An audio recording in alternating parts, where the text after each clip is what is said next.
Vignette number 33 from Zen Is Right Here, Teaching Stories and Anecdotes of Shunryu Suzuki. One morning in the Zendo, as we were all silently sitting zazen, Suzuki Roshi said, "Don't move. Just die over and over. Don't anticipate. Nothing can save you now because this is your last moment.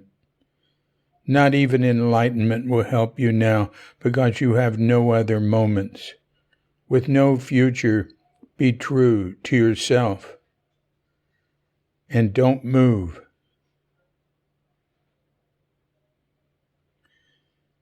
That is from Ed Brown. Tassajara, 1969. So, we have so many great stories from Ed Brown. Actually, Ed is Edward now because he wanted to move more Edward. But we all know him as Ed. So I use Edward too, officially, sort of, sometimes. Anyway, there's a lot of great stories. And he shares them very freely. So I have tons of them on Cuke.com. There's a lot in here. Don't move. Well, that's the thing that strikes one if you're sitting. Don't move. Ouch.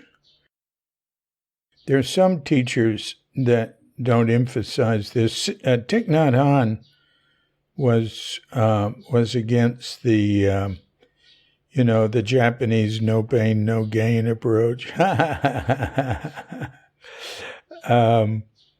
Oh God, not moving. Listen, it's not only in Zen, it's in social circumstances.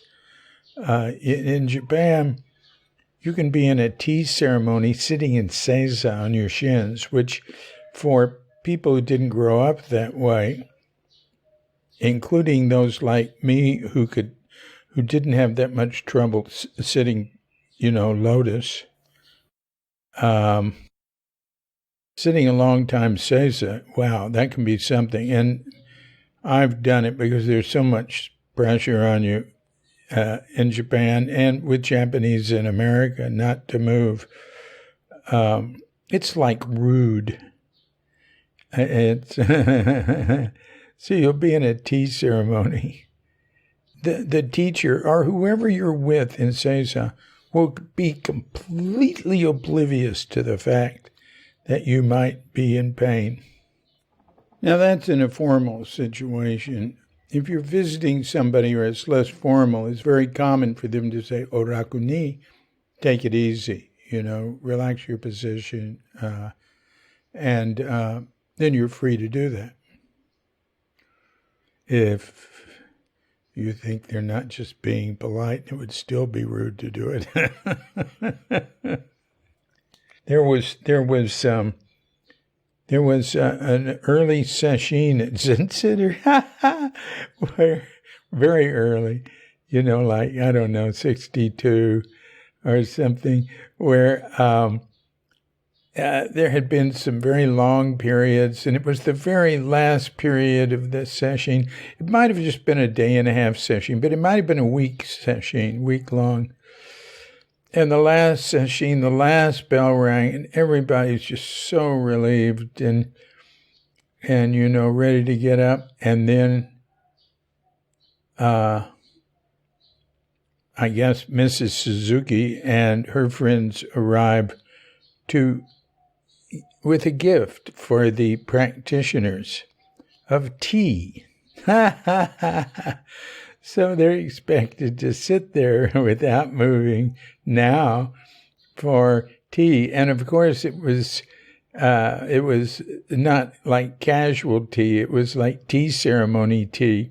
And in Japan, tea ceremony is not just, if you're familiar with tea ceremony, when you see it in America, it's usually just like one, two, or three, or a few guests, and the tea teacher. And the tea teacher or the tea practitioner goes through their ritualistic moves, everything prescribed. But in Japan, they also have mass tea ceremonies, which might be for 100 people. I've done that. And usually you can just come and go, but sometimes you'll be with a group and you're expected to sit there and wait as each person is served. And there'll be multiple women coming in with bowls of the rich matcha tea, which I loved. I called it the hashish of green tea. But it, in a really formal situation, like in the zendo being served, you're expected to sit without moving, silently, as each person is served, is kindly and generously being served. I've studied it. I mean, I didn't want to. I was sort of forced into it. I really didn't want to. But I didn't mind being a guest. That was nice. But anyway, so the tea then went on and on and on. But it finally ended. And, of course, everyone was very grateful to Oksan, Mrs. Suzuki, and the Japanese-American ladies, probably some Japanese ladies who served them the tea in that ritualistic way. But I bet they also appreciated standing up, bowing, getting out of there, walking down the stairs, walking down the street.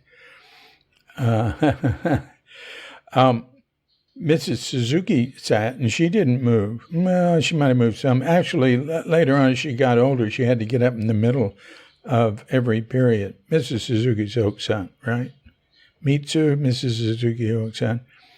She had to get up in the middle of every period at Page Street. I remember that. She'd sit right by the door and have to get up and go to the toilet because she had an older person's bladder. And women's older person's bladders, I think, get a little more uppity than men's. But listen, mine has definitely calls me more now. But, all right, so the don't move thing, she was more for the Oksan rather than wanting to see people hit with the stick. She was more like the sleep, pretty baby approach. But, so, I thought, this don't move is just a Japanese trip, What does that matter?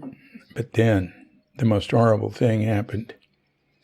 I was reading in the early original Buddhist scripture, sutra, or somewhere, I don't remember where, and Buddha said, don't move. Well, it turns out it goes back to the first, and it's key to meditation is being still and continuing to be still. Of course, once one gets it down after, a half century or something,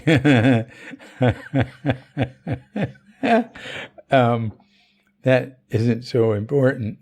But except then you're an example, so you still can't do it. But and Richard Baker continues that, and he also points out don't scratch, and just be with it, sit, and don't move. I was better at that when I was younger. I really took it seriously, and I did it for a long, long time. And I still do now. I mean, I do these Vipassana retreats here, and I will generally not move, but I alter and they have hour periods, and they're endless. There's just morning till night, early, dark morning till late, dark night, hour of sitting, hour of walking, hour of sitting. But I alternate how I sit. I haven't sat full lotus since the 80s, the mid-80s.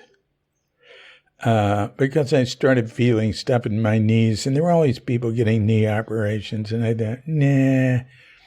And I started feeling something, I went, yeah, I don't want it. So I just started sitting half lotus. So I will alternate right half lotus, left half lotus. However, in the Vipassana retreats, they don't encourage you to sit lotus. Only one Vipassana teacher I've been with did. It was, and she was a woman. The others, just, with your, instead of the one leg crossing up over the other in half lotus, having it down in front of you. Or having them both down in front of you. So I'll do variations on all that. And then I bring one of these sitting stools where you sort of sit in seiza. Seiza is like sitting on your shins. But you're sitting with your gluteus maximus on the seat. And then your legs go down below you. And that's easy. Seiza is hard to do for a long time, but that's easy. So I love having that for an alternative, and I might use it, 2 or 3 times during the day. All right, so that's the don't move part. Unfortunately, that's important. Be still. Don't be restless. Restlessness in when you get into the higher levels of meditation, according to what I have read from a Burmese meditation teacher, and the Burmese are thought of as the meditation masters. The last thing to go before one enters nirvana is restlessness. So that gives you, not moving, gives you an early start in dealing with that.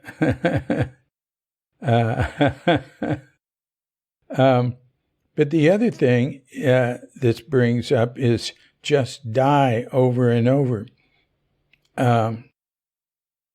Zazen is dying on the cushion. Now, of course, we don't want to die. Nobody wants to die. Usually people don't want to die. Usually beings don't want to die. But dying, death of the ego we're talking about, or death of the identity of itself, or, whatever, is a key element of practice. It's like, of course, we sit without a goal, but one of the goals, the main goal, is to have the death of separation, the death of the small self, or the uniting of the small self with the big self. Of course, none of that, all that is rejected. There's really nothing you can say. And the Jesus' crucifixion, to me, just symbolizes death of the ego.